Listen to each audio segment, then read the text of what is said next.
Olá, eu sou a Luciana Martins Honório, neuropsicóloga, e hoje eu vim aqui falar com vocês sobre TDAH, transtorno de déficit de atenção e hiperatividade. Mas antes de nós entrarmos no conteúdo desse vídeo, eu vou pedir para que você curta esse vídeo, compartilhe com o maior número de pessoas que puder e se inscreva no canal. Vamos lá! TDAH, transtorno de déficit de atenção e hiperatividade, mais conhecido pela sigla TDAH. Ou seja, é uma condição do neurodesenvolvimento que afeta o cérebro e o sistema nervoso central. Essa condição acomete a criança desde a infância, perdura ali pela adolescência e vida adulta, ou seja, sempre está presente no quadro daquela pessoa.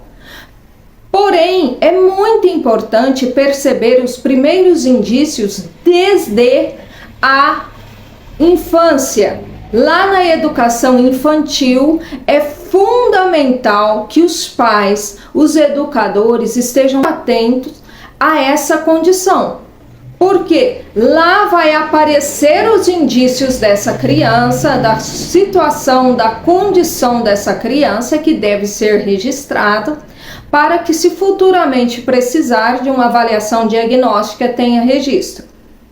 Quais são os indícios que são importantes serem observados? Se é aquela criança que sobe, desce, pula, interrompe, conversa, aquela criança que sempre está agitada, com a condição de agitação muito grande, ou aquela criança também que está desatenta, porque às vezes o TDAH vem marcado só da desatenção, ele não tem a hiperatividade. É muito importante falar disso, que às vezes não tem a questão ali hiperativa da condição, é somente a desatenção. Aquela criança que às vezes perde o material escolar, ela sempre está, digamos aí, no mundo da lua. Aquela criança que às vezes a professora está falando, ele está buscando uma borboleta que passou, olhando pelo vidro aquele passarinho que está lá fora, observando às vezes um lápis, brincando com um lápis de cor, e totalmente desconexo, desatento do que está acontecendo naquele ambiente ali da sala de aula, da situação da aprendizagem ali em si, tá? É extremamente importante perceber isso, porque às vezes é marcado pela hiperatividade, que é aquela agitação, mas não é uma agitação qualquer, é uma agitação demasiada, aquela criança que ela parece que está ligada na tomada o tempo inteiro. Eu tenho casos que eu recebi em atendimento na clínica, que a criança chegou a ponto de entrar embaixo da minha mesa, 5 anos, entrar embaixo e levantar a mesa.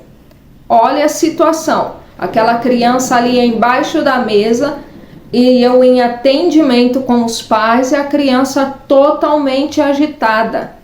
Não estava nem prestando atenção no que estava acontecendo. A agitação era tão grande que ela não conseguia de maneira nenhuma fazer uma conexão com aquele ambiente ali que nós estávamos de atendimento. Então é muito importante perceber isso. Aquela criança que às vezes os pais estão falando, a criança chega e interrompe, porque tem critérios para poder enquadrar ali numa avaliação diagnóstica.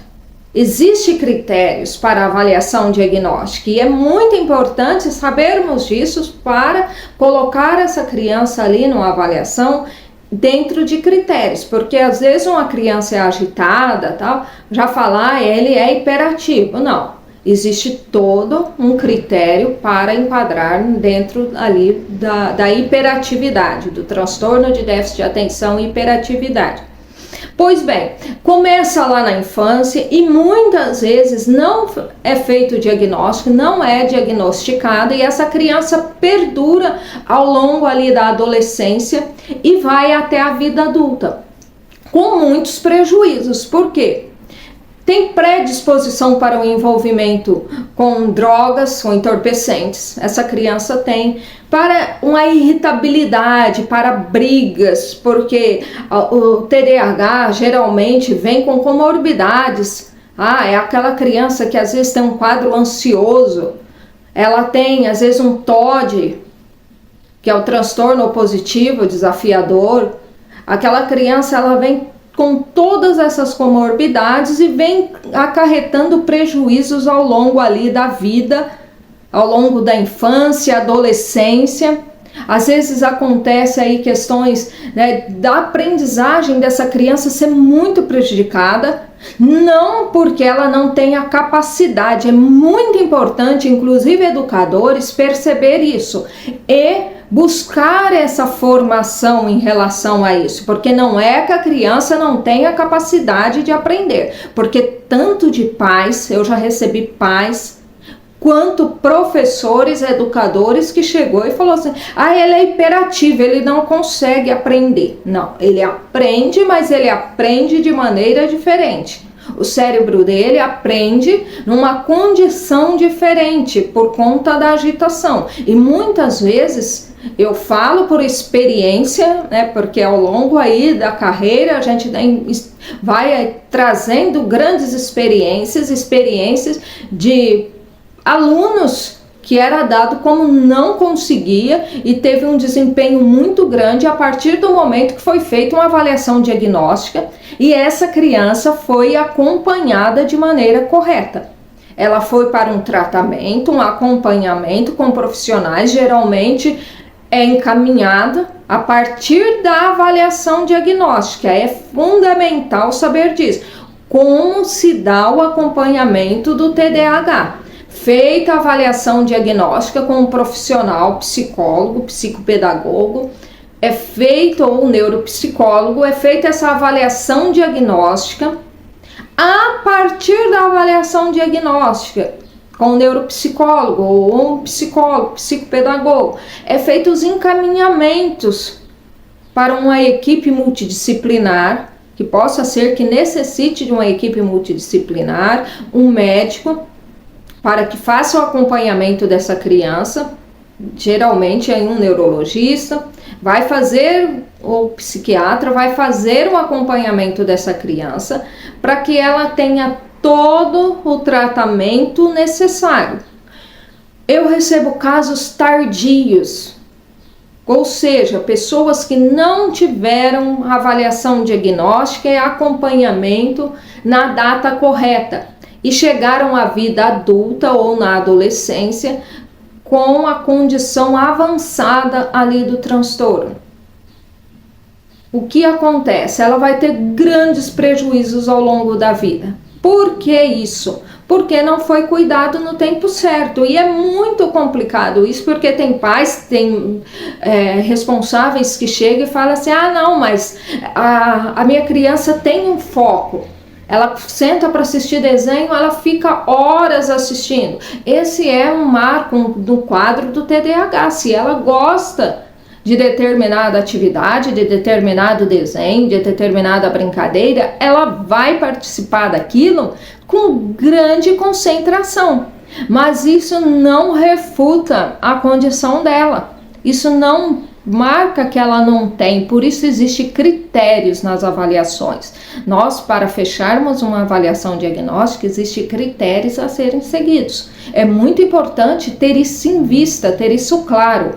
Não é porque a criança tem concentração num brinquedo, monta alguma coisa ou assiste desenho por horas a fio, que aquela criança ela deixa de ter o quadro de TDAH. Tá? Então chega na vida adulta, como é essa condição? Muitas vezes é uma pessoa que esquece coisas, é o famoso perde tudo. Esqueci a chave, esqueci o celular, esqueci minha bolsa, tá no meio do caminho, lembra que esqueceu, volta correndo, perde o horário dos compromissos. Chega no trabalho, causa um grande tumulto ali no ambiente de trabalho, porque às vezes os pares né? Os parceiros ali, os colaboradores daquela empresa não vão entender aquela condição, os gestores também não entendem, a pessoa é naquela irritabilidade ali no trabalho, porque ela mesma se perde com a agenda, se perde no horário, se perde ali em todo o processo que ela tem que fazer, às vezes esquece alguma coisa, esquece até mesmo uma máquina ou alguma coisa ligada, uma máquina ligada, e aquilo ali causa um grande transtorno. Esquece uma máquina ligada, esquece algum objeto e aquilo ali causa um grande transtorno e um prejuízo. Muitas vezes a pessoa até perde, né, aí é demitido daquele trabalho por conta disso. Eu estou trazendo as possibilidades aí que o quadro, o transtorno do TDAH apresenta na vida do ser humano. É muito importante nós termos essa visão de como apresenta o TDAH de fato e como ele se desenvolve ali durante a vida. Existem muitos estudos, existem muitos trabalhos realmente aí de gabarito, trabalhos científicos voltados para esse quadro do transtorno de déficit de atenção e hiperatividade. Nós temos aí debruçado muito para estudar dentro de academias, dentro das universidades e nos prepararmos para fazer o acompanhamento, a avaliação.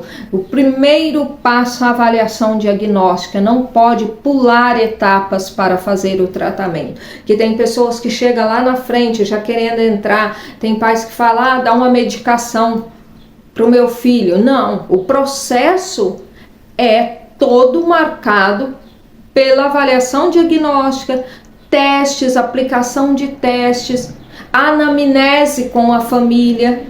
Após esse procedimento, são feitos os encaminhamentos.